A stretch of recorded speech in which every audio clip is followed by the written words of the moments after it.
Секоја моја интерпретација на Бато е поинаква.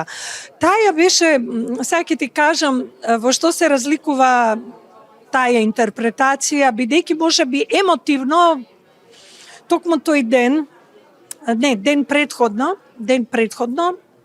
знам дека беше Скопски фестивал, јас морав да ја успијам мојата шарпланинка Лона, бидејќи беше многу болна, и тоа го доживеав доста травматично, но морав да се совземам бидејќи ме очекуваше, ова беше договорено од порано и ме очекуваше навистина голема професионална задача и јас не можам визуелно да го гледам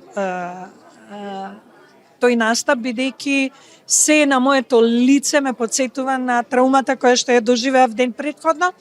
Ама гласот пак ме служеше како никогаш. Исто и кога татко ми почина, во Фрушка Гора имав концерт истиот ден са бајлето ја дознав феста, вечерта настапив. И кога мислиш дека најмалку гласот ќе те служи, нешто неверојатно се случува.